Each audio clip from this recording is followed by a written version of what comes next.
ನಮಸ್ಕಾರ, ಇದು ವಿಶ್ವಂಬರ ಟಿವಿ. ನಾನು ಗುರುಪ್ರಸಾದ್ ಶಾಸ್ತ್ರಿ. ಪ್ರೈಮ್ ಗೆಸ್ಟ್ ಕಾರ್ಯಕ್ರಮಕ್ಕೆ ಸ್ವಾಗತ. ಇವತ್ತು ನಮ್ಮ ಜೊತೆಗಿದ್ದಾರೆ Shri MS Shetty, chartered accountant. ಕಳೆದ 20 ವರ್ಷಗಳಿಂದ ಶಿರಸಿಯಲ್ಲಿ ಚಾರ್ಟರ್ಡ್ ಅಕೌಂಟೆಂಟ್ ಆಗಿ ಪ್ರಾಕ್ಟೀಸ್ ಅನ್ನ ಮಾಡ್ತಾ ಇದ್ದಾರೆ. ಕಾರ್ಯಕ್ರಮಕ್ಕೆ ಆತ್ಮೀಯ ಸ್ವಾಗತ. ನಮಸ್ತೆ ಸರ್. ನಮಸ್ತೆ. ನಮಸ್ಕಾರ.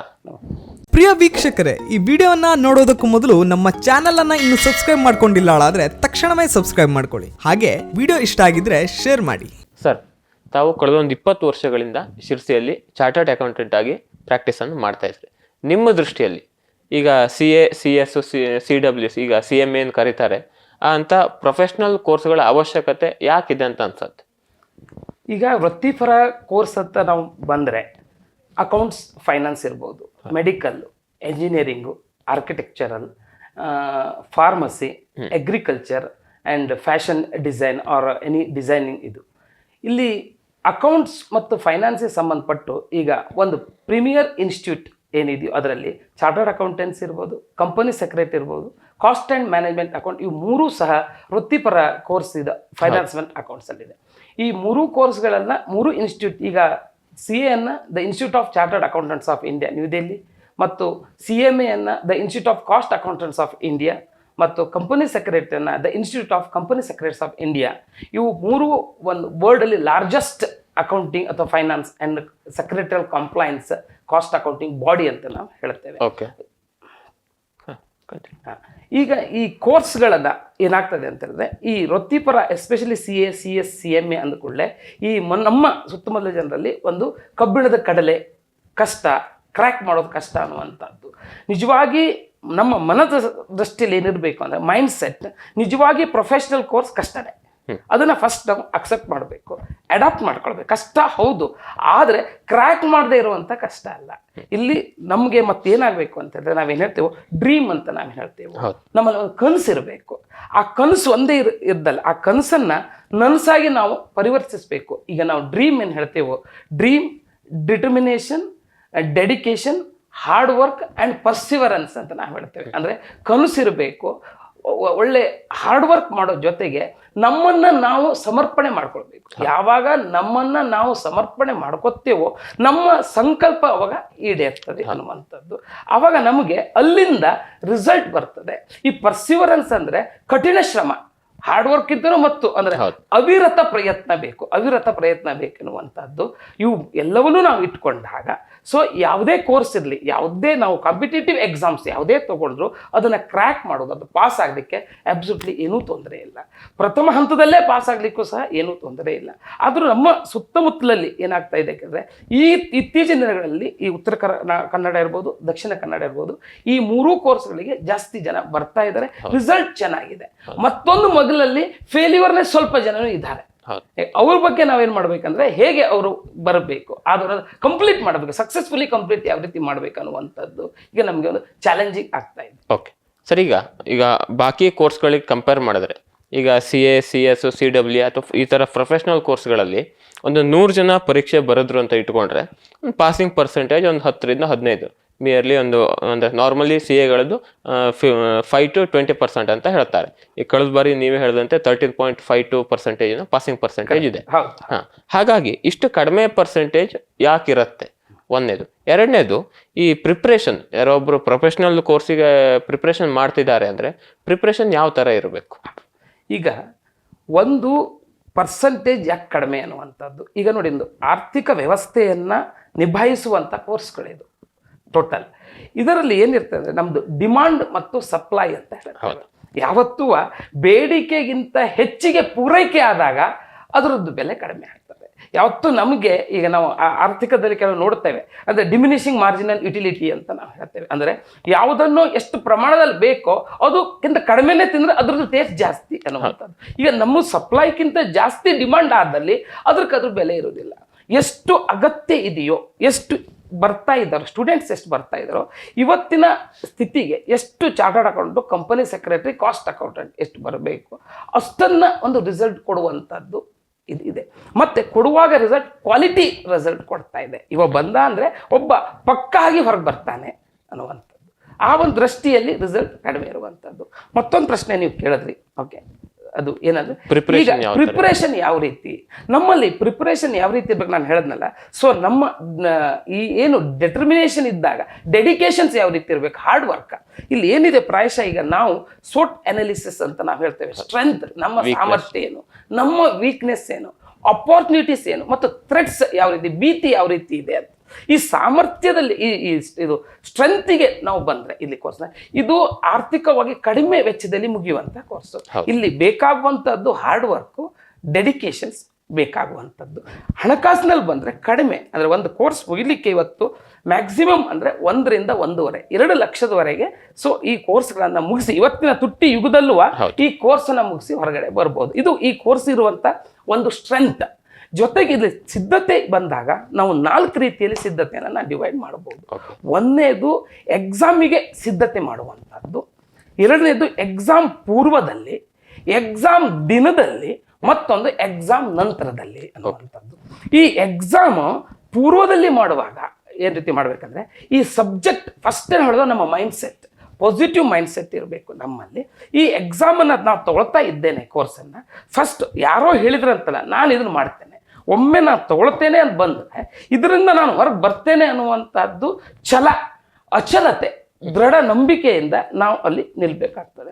ಇಲ್ಲಿ ಸಿದ್ಧತೆಯಲ್ಲಿ ಬರುವಾಗ ಏನಾಗ್ತದೆ ಕೇಳಿದ್ರೆ ನಮ್ಮಲ್ಲಿ ಈ ಸಬ್ಜೆಕ್ಟ್ ಪ್ಯಾಟರ್ನ್ ಅನ್ನು ನಾವು ಸರಿಯಾಗಿ ಅರ್ಥ ಮಾಡ್ಕೊಳ್ಬೇಕಾಗ್ತದೆ. ಎಷ್ಟು ವಿಷಯ ಇದೆ, ಈ ವಿಷಯವನ್ನು ಹೇಗೆ ತಯಾರಿ ಮಾಡಬೇಕು, ಹೇಗೆ ಓದಬೇಕು ಅನ್ನುವಂಥದ್ದು.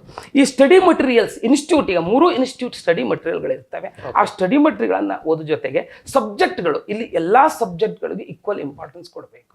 ಇಲ್ಲಿ ನಮ್ಮಲ್ಲಿ ನಾವೇನು ಮಾಡ್ತೇವೆ, ಸ್ಟ್ರೆಂತ್ ಏನಂತ ನೋಡ್ತೇವೆ, ವೀಕ್ನೆಸ್ ಬಗ್ಗೆ ಜಾಸ್ತಿ ತಲೆ ಕೊಡ್ತೇವೆ. ಅದ್ರ ಬದಲಿಗೆ ನಮ್ಮ ಸ್ಟ್ರೆಂತ್ ಅನ್ನು ನೋಡಿದ್ರೆ ನಮ್ಮ ವೀಕ್ನೆಸ್ ಆಟೋಮೆಟಿಕ್ ಏನಾಗ್ತದೆ, ಕಡಿಮೆ ಆಗ್ತದೆ. ಸೊ ನನಗೆ ಅಕೌಂಟೆನ್ಸಿ ಸ್ಟ್ರೆಂತ್ ಇದೆ, ಚೆನ್ನಾಗಿದೆ, ನನಗೆ ಥಿಯರಿ, ಕಂಪನಿ ಕಾರ್ಪೊರೇಟ್ ಲಾ ಥಿಯರಿ ನನಗೆ ಬರೋದಿಲ್ಲ, ಬಿಸ್ನೆಸ್ ಲಾ ನನಗೆ ಗೊತ್ತಾಗ್ತಾ ಇಲ್ಲ ಅಂದರೆ ಅಕೌಂಟೆನ್ಸನ್ನು ಸ್ಟ್ರಾಂಗ್ ಮಾಡೋ ಜೊತೆಗೆ ಆ ಸಬ್ಜೆಕ್ಟನ್ನು ನಾವೇನು ಮಾಡಬಾರ್ದು, ಮರಿಬಾರ್ದು. ಇದು ಇಂಟ್ರೆಸ್ಟಿಂಗ್ ಜೊತೆ ಎಲ್ಲ ಸಬ್ಜೆಕ್ಟ್, ಈ ಥಿಯರಾಟಿಕಲ್ ಸಬ್ಜೆಕ್ಟಿಗೂ ಸಹ ಇಂಪಾರ್ಟೆನ್ಸ್ ಕೊಡಬೇಕಾಗತ್ತೆ. ಜೊತೆಗೆ ಟೈಮ್ ಟೇಬಲ್ ಬಹಳ ಮುಖ್ಯವಾಗ್ತದೆ. ಸಬ್ಜೆಕ್ಟ್ಗಳನ್ನ ಎಲ್ಲ ಸಬ್ಜೆಕ್ಟ್ ತಗೊಳ್ಳುವಾಗ ಒಂದು ಗ್ರೂಪ್ 1 ತಗೊಳ್ಬೋದು ಅಥವಾ 2ನೇ ಗ್ರೂಪ್ ಯಾವುದೋ ತಗೊಳ್ಬೋದು, ಸಬ್ಜೆಕ್ಟ್ಗಳಿಗೆ ಈಕ್ವಲ್ ಇಂಪಾರ್ಟೆನ್ಸ್ ಕೊಟ್ಟು ಆಸಕ್ತಿ ಇರಲಿ. ನಾವು ಈ ಕೋರ್ಸಿಗೆ ಬಂದಾಗ ಎಲ್ಲ ಸಬ್ಜೆಕ್ಟ್ ನಂದೇ, ಇದು ನನ್ನ ಆಸಕ್ತಿ ಹೇಳಲಿಕ್ಕೆ ಬರೋದಿಲ್ಲ, ಎಲ್ಲ ಸಬ್ಜೆಕ್ಟು ನಂದೇ ಅಂತಿದ್ದಾಗ ಸೊ ಟೈಮ್ ಟೇಬಲ್ ಅನ್ನು ಸರಿಯಾಗಿ ನಾವು ಮ್ಯಾನೇಜ್ಮೆಂಟ್ ಮಾಡಬೇಕಾಗ್ತದೆ.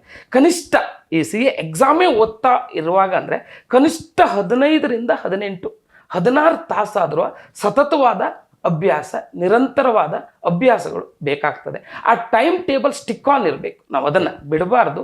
ಜೊತೆಗೆ ನಾವು ನಮ್ಮ ಇವತ್ತಿನ ಸ್ಟಡಿ ಏನಿದೆಯೋ ಅದು ಮುಗಿಸ್ಕೊಳ್ಬೇಕಾಗ್ತದೆ. ಈ ಟೈಮ್ ಟೇಬಲ್ ಜೊತೆಗೆ ಸೊ ಇವತ್ತಿನ ಬಾಹ್ಯ ಪ್ರಪಂಚ ಒಂದಿರುತ್ತೆ ನಮಗೆ ಗೊತ್ತಿಲ್ಲದೇ ಬಾಹ್ಯವಾಗಿ ನಾವು ಭಾಳಷ್ಟು ಇನ್ಫ್ಲುಯೆನ್ಸ್ ಮಾಡ್ತದೆ.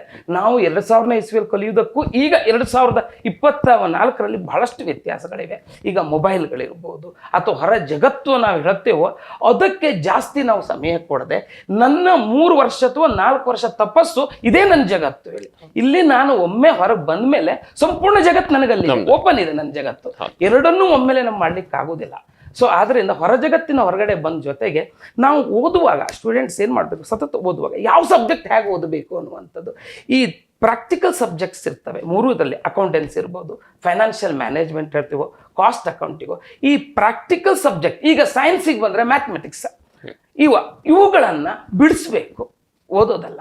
ನಮ್ಮಲ್ಲಿ ಹುಡುಗರು ಏನ್ ಮಾಡ್ತಾರೆ, ಕೆಲವೊಂದ್ರೆ ಅಕೌಂಟೆನ್ಸಿನೂ ಓದ್ತಾರೆ ಅನ್ನುವಂಥ. ಓದಿದಾಗ ಏನಾಗ್ತದೆ, ಎಕ್ಸಾಮಲ್ಲಿ ಎಲ್ಲಿ ನಾವು ಬಿಡಿಸ್ದಾಗ ಗೊತ್ತಾಗ್ಬೋದು. ಥಿಯರಿಯನ್ನು ಅರ್ಥ ಆಗಿಲ್ಲ ಅಂತ ತಕ್ಷಣ ಅದನ್ನು ಕ್ಲಿಯರ್ ಮಾಡ್ಕೊಳ್ಬೇಕು, ಮುಂದುವರಿಸಬಾರ್ದು. ಯಾವತ್ತು ಯಾವ ಒಂದು ಟಾಪಿಕ್ ತಗೊಂಡಿವೋ ಅದು ನಮ್ಗೆ ಅರ್ಥ ಆಗಿಲ್ಲ ಅಂದ ತಕ್ಷಣ ಅದನ್ನು ಬಿಡಬಾರ್ದು. ಯಾಕಂದ್ರೆ ಎಕ್ಸಾಮಲ್ಲಿ ಅದೇ ಬರುವ ಸಾಧ್ಯತೆ ಇದ್ದಾಗ ಪಶ್ಚಾತ್ತಾಪ ಆಗ್ತದೆ. ಬಿಡಬಾರ್ದಾಗಿತ್ತು, ಆ ಪಶ್ಚಾತ್ತಾಪಕ್ಕೆ ನಾವು ಅವಕಾಶವನ್ನು ಇಲ್ಲಿ ಕೊಡಬಾರ್ದು ಅನ್ನುವಂಥದ್ದು. ಸಬ್ಜೆಕ್ಟ್ ಟೈಮ್ ಟೇಬಲನ್ನು ಸರಿಯಾಗಿ ಮ್ಯಾನೇಜ್ಮೆಂಟ್ ಮಾಡುವಂಥದ್ದು. ಮತ್ತು ನೋಟ್ಸನ್ನು ಬರೆಯುವಾಗ, ಓದುವಾಗಲೇ ನೋಟ್ಸನ್ನು ಬರ್ಕೊತ ಹೋಗಬೇಕು ನಾವು. ಈ ಥಿಯರಿ ಸಬ್ಜೆಕ್ಟಲ್ಲಿ ಏನಾಗುತ್ತೆ, ನಾವು ಎಷ್ಟೋ ಓದಿರ್ತೇವೆ, ನಾಲೆಜ್ ಎಷ್ಟೋ ಇರ್ತದೆ, ಇದನ್ನು 3 ತಾಸಲ್ಲಿ ಅಲ್ಲಿ ಅವನಿಗೆ ತಿಳಿಸ್ಬೇಕಾಗ್ತದೆ. ಅದು ಒಂದು ಆರ್ಟ್. ಈ ಎಕ್ಸಾಮ್ ಓದೋ ಜೊತೆಗೆ ಎಕ್ಸಾಮ್ ಬರೆಯುವುದು ಸಹ ಒಂದು ಕಲೆ ಅಂತ ನಾವು ಹೇಳ್ತೇವೆ. ಅಂದರೆ 5 ನಿಮಿಷ ಫಸ್ಟ್ ಕ್ವಶನ್ ಪೇಪರ್ ನೋಡಿದ ತಕ್ಷಣನೇ ಹೇಗೆ ನಾನು ಅಟೆಂಪ್ಟ್ ಮಾಡಬೇಕು, ಯಾವುದನ್ನು ಫಸ್ಟ್ ಅಟೆಂಪ್ಟ್ ಮಾಡಬೇಕು. ಕೆಲವೊಮ್ಮೆ ಇಲ್ಲಿ ಕಂಪಲ್ಸರಿ ಕ್ವಶನ್ಸ್ಗಳಿರ್ತವೆ, ಅದನ್ನೇ ಹಠ ಹಿಡಿದು ಮಾಡಿದ್ರೆ ಸೊ 3 ತಾಸು ಇರೋದು 10 ನಿಮಿಷ ಹೋಗ್ತದೆ ನಮಗೆ. ಸೊ ಆ ಸಮಯದಲ್ಲಿ 2 ತಾಸು ಒಂದೇ ಕ್ವಶನ್ಸ್ ಹೋಗ್ತದೆ, ಬಟ್ ಪರಮಾವಧಿ ಅಂಕ ಸಿಗೋದೆಷ್ಟು 20 ಮಾರ್ಕ್ಸ್. ನಾನು ಫಸ್ಟ್ ಕ್ವಶನ್ಸ್ ಕಂಪ್ಲೀಟ್ ಬಿಡಿಸಿದ್ದೇನೆ ಅಂತ ನನಗೆ ಪಾಸ್ ಮಾಡೋದಿಲ್ಲ. ಸೊ ಇಲ್ಲಿ ಆ ಒಂದು ಅಂದ್ರೆ ಡ್ಯೂರಿಂಗ್ ಎಕ್ಸಾಮು ಇಂಪಾರ್ಟೆಂಟ್ ಅಂತ ಅವ್ರು ಬರುವಂಥದ್ದು. ಇಲ್ಲಿ ಸಬ್ಜೆಕ್ಟ್ಗಳನ್ನು ತಗೊಂಡಾಗ ಸ್ಟಡಿಯನ್ನು ಮಾಡಿದಾಗ ಸರಿಯಾಗಿ ಸಮಯವನ್ನು ಕೊಟ್ಟಾಗ ರಿವಿಷನನ್ನು ಮಾಡಬೇಕಾಗ್ತದೆ. ನಮ್ಮ ನೋಟ್ಸ್ ಥಿಯರಿಗಳನ್ನು ನೋಟ್ಸಲ್ಲಿ ಇಟ್ಕೊಳ್ಳುವಂಥದ್ದು. ಎವ್ರಿ ಡೇ ಆ ಥಿಯರಿ ಒಂದು ಸಬ್ಜೆಕ್ಟನ್ನು ನಾವು ಓದಬೇಕಾಗ್ತದೆ. ರಿವಿಷನ್ ಮಾಡ್ತಾ ಬಂದಾಗ ನಾವು ಓದುವಂಥ ರಿವಿಷನಲ್ಲಿ ಮಿನಿಮಮ್ ಈ ಪ್ರೊಫೆಷನಲ್ ಕೋರ್ಸಿಗೆ 3 ಸರಿ ಯಾರು ರಿವಿಷನ್ ಮಾಡಲೇಬೇಕು. ಒಮ್ಮೆ ತಿಳ್ಕೊಳ್ಳಿಕ್ಕೆ, ಎರಡನೇದು ಕಲ್ತ್ಕೊಳ್ಳಿಕ್ಕೆ, ಮೂರನೇದು ನಮಗದು ಕಲಿಸುತ್ತೆ. ಯಾವಾಗ ಸಬ್ಜೆಕ್ಟನ್ನು ನಾವು ಅಲ್ಲಿ ಮಾಸ್ಟರ್ ಆಗ್ತೇವೋ, ನಾವು ಅದ್ರ ಮೇಲೆ ಮಾತಾಡ್ಲಿಕ್ಕೆ ಶುರುವಾಗ್ತೇವೋ, ಆವಾಗ ಮಾತ್ರ ಅಲ್ಲಿ ಪರೀಕ್ಷೆಯಲ್ಲಿ ಬರೀಲಿಕ್ಕೆ ಆಗ್ತದೆ. ಯಾವುದೇ ಒಂದು ಪ್ರೊಫೆಷನ್ ಯಾವುದೇ ತಗೊಳ್ಳಿ, ಒಮ್ಮೆ ಓದಿದ ತಕ್ಷಣ ನನಗೆ ಬಂತು ಹೇಳಲಿಕ್ಕೆ ಏನೂ ಗೊತ್ತಾಗೋದಿಲ್ಲ. ಕೆಲವೊಮ್ಮೆ ಓದುವ ಪದ್ಧತಿಗಳಲ್ಲೂ ಬಹಳಷ್ಟು ಇಂಪಾರ್ಟೆನ್ಸ್ ಇರುತ್ತೆ. ಈ 6 ಸಬ್ಜೆಕ್ಟು 7 ಸಬ್ಜೆಕ್ಟು ಇರುತ್ತೆ. 15 ದಿವಸದವರೆಗೆ ಒಂದು ಸಬ್ಜೆಕ್ಟ್ ಕಂಪ್ಲೀಟ್ ಓದ್ಬಿಡೋದು, ನೆಕ್ಸ್ಟ್ 15 ಮತ್ತೊಂದು ಸಬ್ಜೆಕ್ಟ್ ಓದೋದು.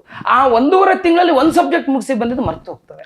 ಸಮಯವನ್ನು ಸರಿಯಾಗಿ ಕೊಟ್ಟು, ಈಗ ಈ ಅಕೌಂಟ್ ಬಿಡಿಸೋ ಸಂದರ್ಭ, ನಿದ್ರೆ ಬರೋ ಸಂದರ್ಭದಲ್ಲಿ ಅಕೌಂಟ್ಸ್ ಅನ್ನು ಇಟ್ಕೊಳ್ಳೋದು, ಬಿಡಿಸುವಂಥದ್ದು, ಬಿಡಿಸೋದನ್ನ ಓದಬಾರ್ದು, ಓದೋದನ್ನ ಬಿಡಿಸಬಾರ್ದು. ಸೊ ಇದು ನಾವು ಸರಿಯಾಗಿ ಅರ್ಥ ಮಾಡ್ಕೊಳ್ಳಿ. Exam pattern, syllabus pattern, subject pattern ಜೊತೆಗೆ ಮಾಕ್ ಟೆಸ್ಟಿಗೆ ಎಲ್ಲ ವೆಬ್ಸೈಟ್ಗಳಿವೆ, ಅದರಲ್ಲಿ ಮಾಕ್ ಟೆಸ್ಟ್ಗಳಿವೆ, ಅದನ್ನು ಅಟೆಂಡ್ ಆಗ. ಯಾಕಂದ್ರೆ ನಾವು ಓದಿದ ಮೇಲೆ ಫಸ್ಟು ರೀಡಿಂಗು, ರೈಟಿಂಗು, ರಿವಿಷನ್ನು, ರೀಕಲೆಕ್ಟು, ರೀಪ್ರೊಡ್ಯೂಸ್ ಅಂತ ನಾವು ಹೇಳ್ತೇವೆ.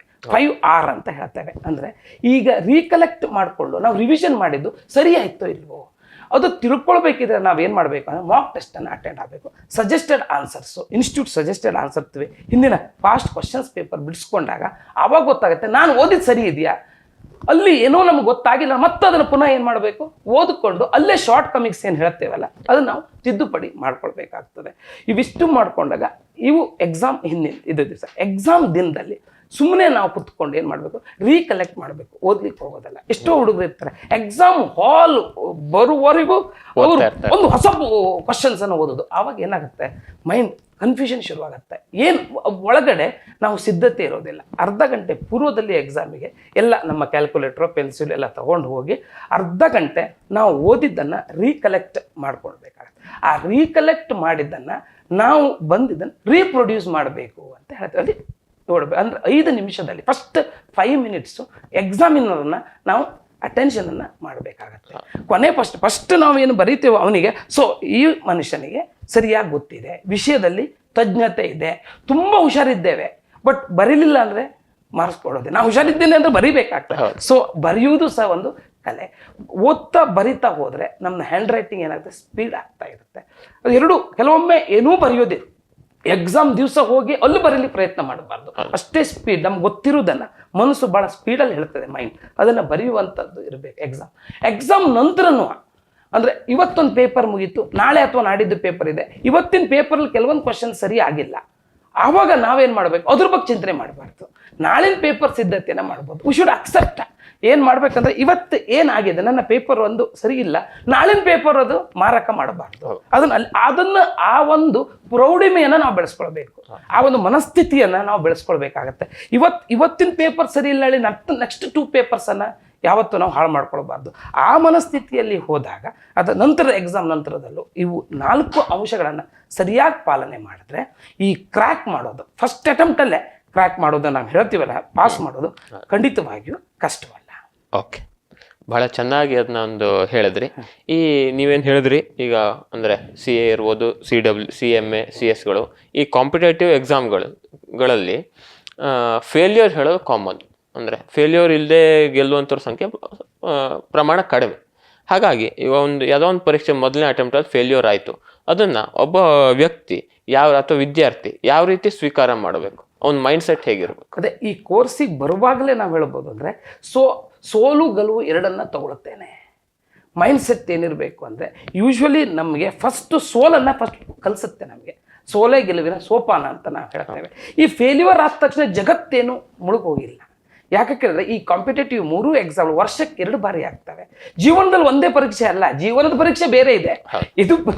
ಇದು ಅಕಾಡೆಮಿಕ್ ಪರೀಕ್ಷೆ, ನಮ್ಮ ಶೈಕ್ಷಣಿಕ ಪರೀಕ್ಷೆ, ಆ ನಂತರದ ಪರೀಕ್ಷೆ ಅಂತ ಬೇರೆ. ಅಲ್ಲಿಗೆ ಆ ಪರದೆಗೆ ಹೋಗ್ಲಿಕ್ಕೆ ಇದೊಂದು ನಮಗೆ ಪರದೆ. ಇದನ್ನು ನಾವು ಬೇರ್ಪಡಿಸಿ ಬರಬೇಕಂತಿದ್ರೆ ನಾವು ಈ ಫೇಲ್ಯೂರ್ ಆದ ತಕ್ಷಣ ನಾವು ಸ್ಥಿತಿಗೆಡುವ ಅಗತ್ಯವಿಲ್ಲ. ಪರೀಕ್ಷೆ ಬರೆಯುವುದು, ಉದಾಹರಣೆಗೆ ನವೆಂಬರ್ ಎಕ್ಸಾಮ್ ಇದೆ ಅಂದರೆ ಜನವರಿಯಲ್ಲಿ ರಿಸಲ್ಟ್ ಬರುತ್ತೆ.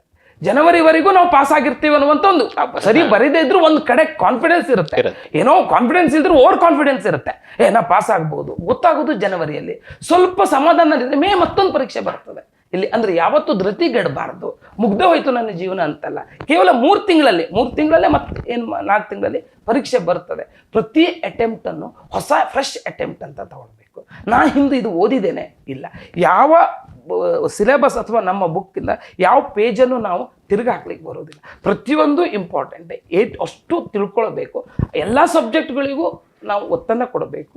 ಮತ್ತು ಫೇಲ್ ಆದ ತಕ್ಷಣ ಹಿಂದೆ ಓದಿದೆ, ಒಂದು ಸಬ್ಜೆಕ್ಟ್ ಫೇಲ್ ಆಗಿರ್ಬೋದು, 2 ಸಬ್ಜೆಕ್ಟ್ ಪಾಸ್ ಆಗಿರ್ಬೋದು, ಬಟ್ 3ನೇ ಸರಿ 3 ಬರಿಬೇಕಾಗ್ತದೆ. ಪಾಸ್ ಆಗಿ ಸಬ್ಜೆಕ್ಟ್ ನಂದು ಆಗಿದೆ ಅನ್ನುವಂಥ ಓವರ್ ಕಾನ್ಫಿಡೆನ್ಸ್ ಮತ್ತು ಓವರ್ ಥಿಂಕಿಂಗ್ ಇರಬಾರ್ದು, ಸ್ಟ್ರೆಸ್ಫುಲ್ ಇರಬಾರ್ದು. ನಾವಿವತ್ತು ಸ್ಟ್ರೆಸ್ ಆಗಿ ಇರಬೇಕಂತೇನೆ ಇಲ್ಲ.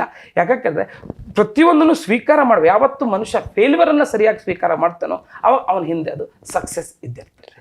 ಓಕೆ, ಈಗ ಈ ಥರ ಒಂದು ಕಾಂಪಿಟೇಟಿವ್ ಎಕ್ಸಾಮ್ಗಳಿಗೆ ಪ್ರಿಪೇರ್ ಆಗುವಾಗ ವಿದ್ಯಾರ್ಥಿಗಳು ಮೈಂಡ್ ಸೆಟ್ ಒಂದು ರೆಡಿ ಇಟ್ಕೊಳ್ಳೋದು ಒಂದು ಭಾಗ. ಅದಕ್ಕಿಂತ ಮುಖ್ಯವಾಗಿ ಒಂದು ಆ ಮನೆಯಲ್ಲಿರುವಂಥ ಪಾಲಕರು ಅಥವಾ ಪೋಷಕರು ಯಾವ ರೀತಿ ಮೈಂಡ್ ಸೆಟ್ ಇರಬೇಕು, ತನ್ನ ಮಕ್ಕಳು ಏನೋ ಒಂದು ಕಾಂಪಿಟೇಟಿವ್ ಎಕ್ಸಾಮ್ಗಳಿಗೆ ಓದ್ತಾ ಇರ್ತಾರೆ, ಅವ್ರ ಮೈಂಡ್ ಸೆಟ್ ಯಾವ ರೀತಿ ಇರಬೇಕು ಹೇಳ್ತೀರಿ ನೀವು? ಈ ಪ್ರಶ್ನೆ ಅಂತ ಹೇಳಿದ್ರೆ, ಈಗ ಎಷ್ಟೋ ಈ ಕೋರ್ಸ್ ನಮ್ಮ ಸುತ್ತಮುತ್ತಲು ಕೋರ್ಸ್ ಮಾಡ್ತಾ ಇದ್ದಾಗ ಪೇರೆಂಟ್ಸ್ ಪಾಲಕರಿಗೆ ಈ ಕೋರ್ಸಿನ ಇದು ಗೊತ್ತಿರೋದಿಲ್ಲ. ಅದು ಫಸ್ಟ್ ಕೌನ್ಸಿಲಿಂಗ್ ಅವರಿಗೂ ಬೇಕಾಗತ್ತೆ, ತಿಳ್ಕೊಳ್ಬೇಕು. ಯಾಕಂತ ಹೇಳ್ತೇನೆ ಅಂದರೆ, ಮನೆಯಲ್ಲಿ 2 ಮಕ್ಕಳಿದ್ದಾರೆ. ಒಬ್ಬ ಇಂಜಿನಿಯರಿಂಗು ಅದು ಬೇರೆ ಯಾವುದೋ ಕೋರ್ಸಿಗೆ ಹೋಗಿದ್ದಾನೆ, ಇವ CA CS CMA ತಗೊಂಡಿದ್ದಾನೆ. ಇವರಿಗೆ ಗೊತ್ತಿರೋದಿಲ್ಲ, ಮನೆಯಲ್ಲಿ ಕುತ್ಕೊಂಡು ಓದ್ತಾರೆ. ಏನು ಓದ್ತಾರೆ ಅನ್ನುವಂಥದ್ದು ಫಸ್ಟು ತಿಳ್ಕೊಳ್ಬೇಕು. ನನ್ನ ಮಗ ಒಂದು ವೃತ್ತಿಪರ ಕೋರ್ಸನ್ನು ಮಾಡ್ತಾ ಇದ್ದಾನೆ, ಇದು ಒಂದು ಚಾಲೆಂಜಿಂಗ್ ಕೋರ್ಸ್ ಇದೆ. ಇಲ್ಲಿ ಮಕ್ಕಳದ್ದು ರಿಸಲ್ಟನ್ನು ಎಕ್ಸ್ಪೆಕ್ಟ್ ಮಾಡೋಕ್ಕಿಂತನೂ ಅವರ ಪ್ರಯತ್ನವನ್ನು ನಾವೇನು ಮಾಡಬೇಕು, ಉತ್ತೇಜಿಸ ಸಪೋರ್ಟನ್ನು ಮಾಡಬೇಕು. ಪೇರೆಂಟ್ಸಿಗೆ ನಾವು ಏನು ಹೇಳ್ತೇವೆ, B supportive, always stay positive ಅನ್ನುವಂಥದ್ದು. ಬಿ ಸಪೋರ್ಟಿವ್, ಮಕ್ಕಳದ್ದು ಏನು ಮಾಡ್ತಾ ಇದ್ದಾನೆ ಮತ್ತು ನನ್ನ ಮಗನ ಮೇಲೆ ನನಗೆ ಕಾನ್ಫಿಡೆನ್ಸ್, ನನ್ನ ಮಗ ಇದನ್ನು ತಗೊಂಡಿದ್ದಾನೆ, ಇದನ್ನ ಗೆದ್ದು ಬರ್ತಾನೆ, ಇದೊಂದು ಯುದ್ಧ, ಇದಕ್ಕೆ ಹೋಗಿದ್ದಾನೆ, ಇದು ಗೆದ್ದು ಬರ್ತಾನೆ, ನಾವು ಅದು ಕಾಯ್ಬೇಕಾಗ್ತದೆ. ಯಾವುದೇ ಒಂದು ಗಿಡವನ್ನ ಇವತ್ತು ಬೀಜ ಹಾಕಿದ ತಕ್ಷಣ ನಾಳೆನೇ ಫಲ ಬರಬೇಕು ಅಂದ್ರೆ ಬರ್ತಾ ಇಲ್ಲ. ಮತ್ತು ಸುತ್ತಮುತ್ತಲಿನ ವಾತಾವರಣನ ನಮ್ಮ ಸುಧಾರಿಸ್ಲಿಕ್ಕೆ ಆಗೋದಿಲ್ಲ. ನಮ್ಮ ಮನಸ್ಥಿತಿಯನ್ನ ಸುಧಾರಿಸ್ಬೋದು. ನನ್ನ ಮಗನೋ ಮಗಳೋ ತಗೊಂಡಿದ್ದಾಳೆ, ಆ ಮನಸ್ಥಿತಿನ ನಾವು ಸರಿ ಮಾಡ್ಕೊಳ್ಬೋದು. ಅನವಶ್ಯವಾಗಿ ಸಮಾಜ ಏನು ಹೇಳ್ತದೆಯೋ, ಅವ್ರೇನು ಹೇಳ್ತಾರೆಯೋ, ಇವ್ರೇನು ಹೇಳ್ತಾರೆಯೋ ಅಂತೆಲ್ಲ. ನನ್ನ ಮಗನ ನಿರ್ಧಾರ, ನನ್ನ ಸಪೋರ್ಟ್ ಇದೆ. ನಾವು ಸಂಪೂರ್ಣ ಸಪೋರ್ಟ್ ಕೊಟ್ಟರೆ, ಒಮ್ಮೆ ಫೇಲ್ಯೂರ್ ಆದಾಗೂ ಸಹ ಅವ್ರಿಗೆ ನಾವು ಸಪೋರ್ಟ್ ಕೊಟ್ಟರೆ ನೆಕ್ಸ್ಟ್ ಅಟೆಂಪ್ಟ್ ಅರ್ಥ ಜೀವನದಲ್ಲಿ ಇದು ಮುಗಿಲಿಲ್ಲ ಹೋಗಿ ಅಂತ ಬಂದಾಗ ಡೆಫಿನೆಟ್ಲಿ ಏನೂ ಆಗೋಲ್ಲ. 100% ಇವತ್ತಲ್ಲ ನಾಳೆ ರಿಸಲ್ಟ್ ಬಂದೇ ಬರುತ್ತೆ. ರಿಸಲ್ಟ್ ಬರೋಲ್ಲವರೆಗೂ ನಾವು ಅದನ್ನು ಬಿಡಬಾರ್ದು ಅನ್ನುವಂಥದ್ದು. ಏನಾಗುತ್ತೆ, ಮಗ ಓದ್ತಾ ಇದ್ದಾನೆ, ಏನು ಓದ್ತಾ ಇದ್ದಾನೆ ಇಲ್ಲೋ, ಓದ್ತಾ ಇದ್ನೋ ಇಲ್ವೋ, ಮತ್ತು ಏನಾಗುತ್ತೆ ಉಳಿದೆಲ್ಲ ಅವನೇ. ಅದೇ ಒಬ್ಬ ಹುಡುಗ ಅವ SSLCಯಲ್ಲೋ PUCಯಲ್ಲೋ 90-95 ತಗೊಂಡಿರ್ತಾನೆ. ಇವ್ರ ತಲೆಯಲ್ಲಿ ಈಗ 40 ತಗೊಳ್ಳಿಕ್ಕೆ ಆಗ್ತಾ ಇಲ್ವೇ, ಹೆಂಗೆ ಏನಾಗ್ತದೆ 40 ಏನು ನನ್ನ ಮಗ ಏನಾದ ಅನ್ನುವಂಥದ್ದು ಕೆಲವೊಂದು ತಪ್ಪು ಕಲ್ಪನೆಗಳು ಇರ್ತವೆ. ಸಹಜ, ತಂದೆ ತಾಯಿಗಳಿಗೆ ಇರುವುದು ಸಹಜ, ತಪ್ಪಂತಲ್ಲ. ಸೊ ಆವಾಗ ಯಾವಕ್ಕೂ ಹೋಗ್ತಾ ಇದ್ದಾನೆ, ಯಾವ ಕೋರ್ಸ್ ಮಾಡ್ತಾ ಇದ್ದಾನೆ ಅನ್ನುವಂಥದ್ದು. ಇವತ್ತು ನಾವು ಭತ್ತದ ಹಾಕ್ತಾ ಇದ್ದೇವೆ, 3 ತಿಂಗಳು 6 ತಿಂಗಳಿಗೂ ಅದು ಬೆಳೆ ಬರ್ತದೆ. ಅಡಿಕೆ ಹಾಕ್ತಾ ಇದ್ರೆ 8 ವರ್ಷ 10 ವರ್ಷ ಬೇಕೇ ಬೇಕು.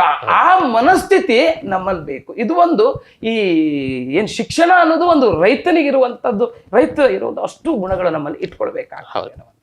ಓಕೆ, ಈಗ ಬಹುತೇಕರಿಗೆ ಗೊತ್ತಿರ್ಲಿಕ್ಕಿಲ್ಲ, ನಮ್ಮ ವೀಕ್ಷಕರಿಗೆ ನನ್ನನ್ನು ಸೇರಿದಂತೆ, ತಾವು ಅಂದ್ರೆ ಏನು ಓದ್ತಾ ಇರಬೇಕಿದ್ರೆ, ಒಂದು SSLC ಇರಬೇಕಿದ್ರೆ 8 ಮತ್ತು 9ನೇ ಕ್ಲಾಸ್ ತರಗತಿಗಳಿಗೆ ಟ್ಯೂಷನನ್ನು ಹೇಗೆ ಕೊಡ್ತಿದ್ರಿ, ಅಂದರೆ ಟ್ಯೂಷನ್ ಕ್ಲಾಸ್ಗಳನ್ನು ನಡೆಸ್ತಾ ಇದ್ರಿ. ಜೊತೆಗೆ ಡಿಗ್ರಿಯಲ್ಲಿ ಓದ್ತಾ ಇರಬೇಕು ಸಹ ನಿಮ್ಮ ಜೂನಿಯರ್ಸ್ಗಳಿರ್ಬೋದು, SSLC PUC ಜೊತೆಗೆ ನಿಮ್ಮದೇ ಕ್ಲಾಸ್ ಓದ್ತಾ ಇರೋರಿಗೆ ನೀವು ಟ್ಯೂಷನನ್ನು ಹೇಳ್ಕೊಡ್ತಾ ಇದ್ರಿ. ಅಂದರೆ ನೀವು ಅವತ್ತೇನು ಪರಿಶ್ರಮ ಪಟ್ಟಿದ್ದೀರಿ ಅದು ಇವತ್ತು ನಿಮ್ಮನ್ನು ಒಂದು ಯಶಸ್ವಿ ವ್ಯಕ್ತಿಯನ್ನಾಗಿ ನಿರ್ಮಾಣ ಮಾಡಿದೆ. ಅದ್ರ ಜೊತೆಗೆ ಅವತ್ತಿನ ಧ್ಯೇಯನಿಷ್ಠ ಪತ್ರಕರ್ತರಲ್ಲೂ ಸಹ ವಿದ್ಯಾರ್ಥಿ ಗುರು ಹೇಳುವಂಥ ಒಂದು ಆರ್ಟಿಕಲ್ ನಿಮ್ಮ ಕುರಿತಾಗಿ ಬಂದಿತ್ತು. ಜೊತೆ ಸೇವಾಶ್ರೀ ಪುರಸ್ಕಾರ ಸೇರಿದಂತೆ ಸಾಕಷ್ಟು ಪ್ರಶಸ್ತಿಗಳ ನಿಮ್ಮನ್ನು ಅರಸ್ಬಂದಿದೆ. ನಿಮ್ಮ ದೃಷ್ಟಿಯಲ್ಲಿ ಪರಿಶ್ರಮ ಹೇಳುವಂಥದ್ದು ಒಬ್ಬ ವ್ಯಕ್ತಿಯ ಒಂದು ಜೀವನದಲ್ಲಿ ಎಷ್ಟರ ಮಟ್ಟಿಗೆ ಅವಶ್ಯಕತೆ ಇರ್ತದೆ? ಈಗ ಈ ಪ್ರೊಫೆಷನಲ್ ಕೋರ್ಸ್ ತಗೊಳ್ಬೇಕಾದ್ರೆ ಒಂದು ಮನುಷ್ಯನಿಗೆ ಪ್ರೇರಣೆ ಅಂತ ಆಗಬೇಕಾಗ್ತದೆ. ಪ್ರೇರಣೆ ಆದ ಒಂದು ಸಂಕಲ್ಪ ಮಾಡ್ಕೊಂಡು ಇದು ಮಾಡ್ತಾ ಇದ್ದೇನೆ ಅನ್ನುವಂಥದ್ದು. ಜೊತೆಗೆ ಸ್ವಲ್ಪ ಹಿಂದೆ ನಮ್ಮ ಇದರಲ್ಲ ಆರ್ಥಿಕವಾಗಿ ಸ್ವಲ್ಪ ಕಷ್ಟ ಪರಿಸ್ಥಿತಿಗಳಿದ್ವು. ಈ ಆರ್ಥಿಕವಾಗಿ ಕಷ್ಟ ಪರಿಸ್ಥಿತಿಯಲ್ಲಿ ಇದ್ದಾಗ ನಾನು ಯಾವುದನ್ನು ಮಾಡಬೇಕು ಅನ್ನುವಂಥದ್ದು ಮೊದಲೇ ನಮ್ಮ ಒಂದು ಶಿಕ್ಷಣದ ಭಾರವನ್ನ ಪೇರೆಂಟ್ಸಿಗೆ ತಡ್ಕೊಳ್ಳಿಕ್ಕೆ ಆಗದೆ ಇರೋ ಸ್ಥಿತಿಯಲ್ಲಿ ನಾನು ಯಾವುದನ್ನು ಕೊಡಬಲ್ಲೆ, ಆವಾಗ ನಾವು ಅದನ್ನು ಆಲೋಚನೆ ಮಾಡಿಕೊಂಡು ಅಷ್ಟು ಪ್ರೌಢಿಮೆನ ನಾವು ಬೆಳೆಸ್ಕೊಂಡು ನಾವು ಮಾಡಿಕೊಂಡು ಆ ಪ್ರಯತ್ನಕ್ಕೆ ನಾವು ನಮ್ಮನ್ನು ನಾವು ತೊಡಸ್ಕೊಂಡಾಗ ಪರಿಶ್ರಮ ಅನ್ನೋದು ನೆವರ್ ಎಂಡಿಂಗ್ ಅಂತ ಹೇಳ್ತಾರೆ. ಪರಿಶ್ರಮ ಈಗ CA ಆಗುವಲ್ಲಿವರೆಗೆ ಪರಿಶ್ರಮ ಅಂತಲ್ಲ, ಈ ಪರಿಶ್ರಮ ಅನ್ನುವಂಥದ್ದು ನಮ್ಮ ಉಸಿರು ಇರೋಲ್ವರೆಗೂ ಬದುಕಬೇಕು ಒಂದು ಪರಿಶ್ರಮ.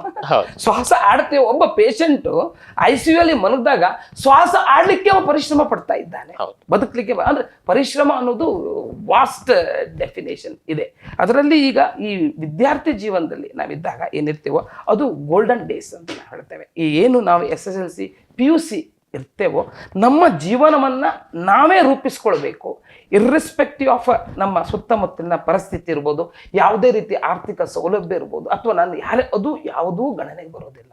ಪೇಪರ್ ಬರೆಯುವಾಗ ನಾನು ಪೇಪರ್ ಬರಿತಾ ಇದ್ದೇನೆ, ಯಾವುದೂ ಅಲ್ಲಿ ಪೇಪರ್ ಬರೀಲಿಕ್ಕೆ ಬರೋದಿಲ್ಲ, ನಾನು ಮಾತ್ರ ಬರಿತಾ ಇದ್ದೇನೆ. ಅದು ನನ್ನ ಜೀವನ ನನ್ನ ಪೇಪರಲ್ಲಿ ಇದೆ, ನನ್ನ ಪೆನ್ನು ನನ್ನ ಪೇಪರಲ್ಲಿ ನನ್ನ ಜೀವನ ಇದೆ ಅನ್ನುವಂಥ ದೃಢ ಸಂಕಲ್ಪ ನಾವಿಟ್ಟುಕೊಂಡು ಆ ರೀತಿ ಪರಿಶ್ರಮವನ್ನು ಪಟ್ಟರೆ ನಾವು ಇವತ್ತು ಸಮಾಜದಲ್ಲಿ ಒಬ್ಬ ವ್ಯಕ್ತಿಯಾಗಿ ಹೊರಗೆ ಬರಲಿಕ್ಕೆ ಸಾಧ್ಯವಾಗ್ತದೆ. ಯಾವತ್ತೂ ಫೇಲ್ಯೂರನ್ನು ತಗೊಳ್ಬೇಕು, ಓಕೆ, ಸಕ್ಸಸ್ ಮುಂದೆ ಇದೆ ಅನ್ನುವಂಥ ಆಶಾಭಾವನೆಯಲ್ಲಿ ಯಾವತ್ತೂ ನಾವು ಇರಬೇಕಾಗ್ತದೆ.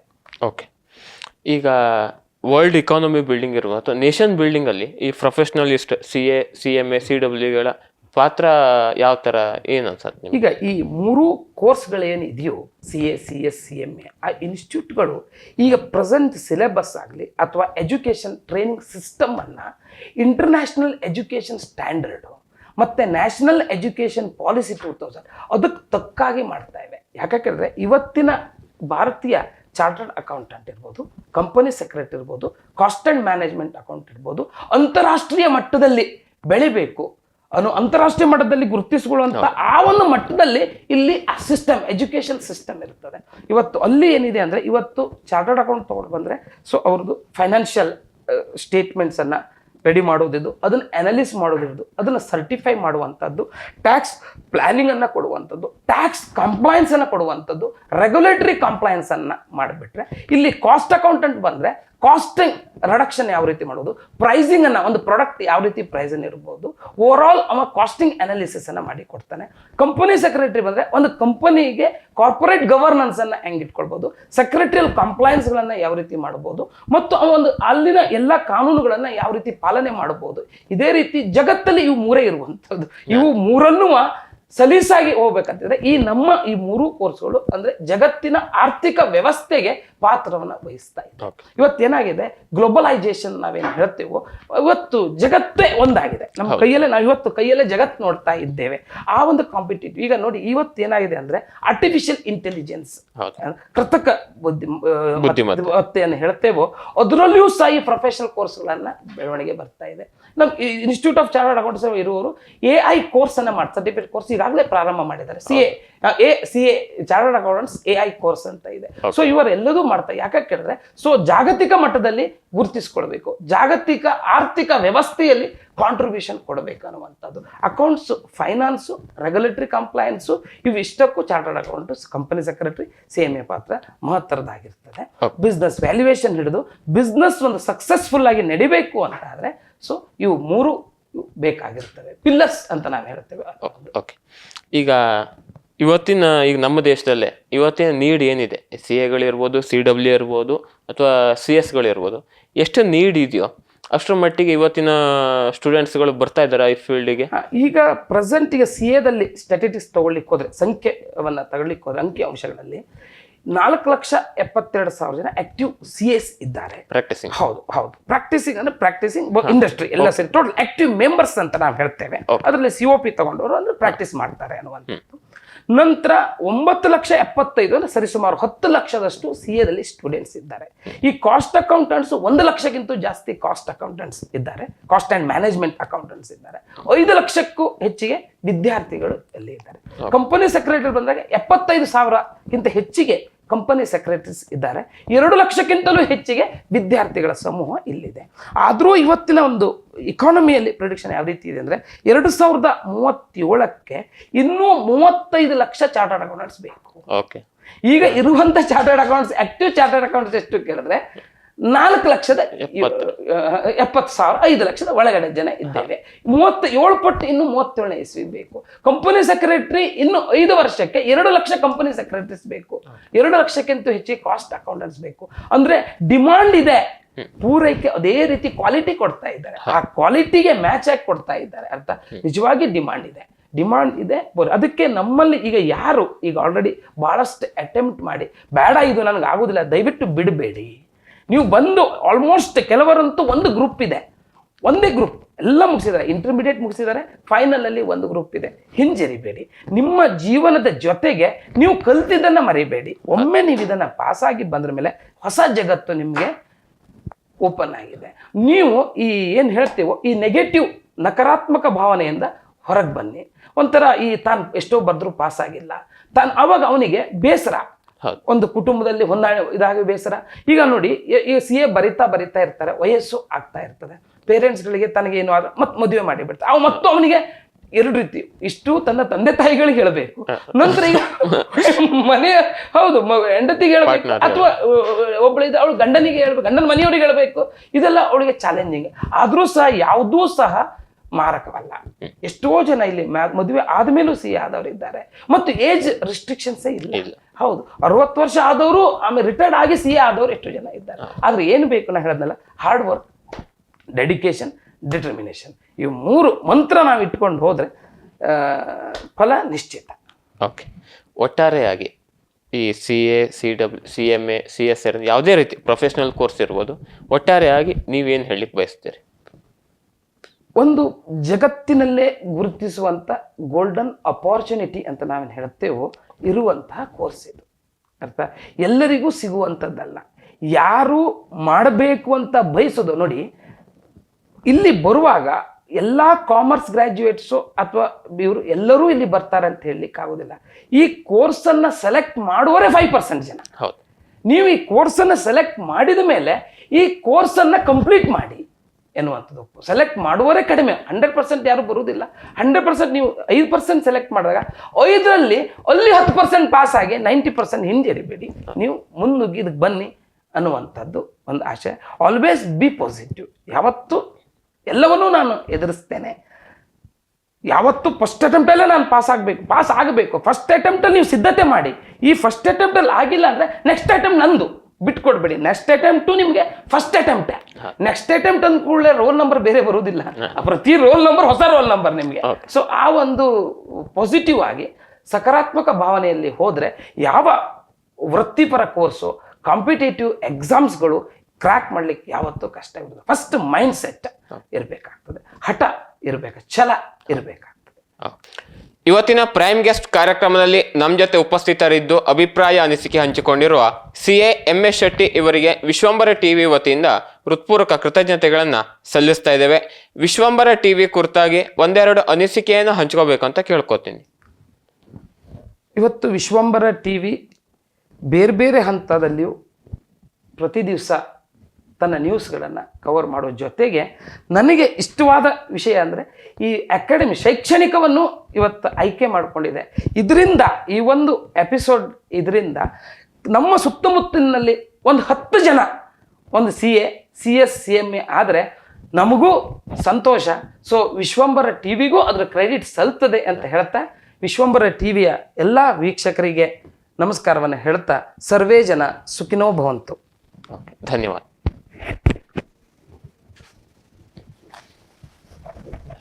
ಧನ್ಯವಾದ. ವೀಕ್ಷಕ ಮಹಾಪ್ರಭುಗಳೇ, ನಮ್ಮ ಚಾನಲ್ ಅನ್ನು ಸಬ್ಸ್ಕ್ರೈಬ್ ಮಾಡಿ, ಶೇರ್ ಮಾಡಿ, ಪ್ರೋತ್ಸಾಹಿಸಿ.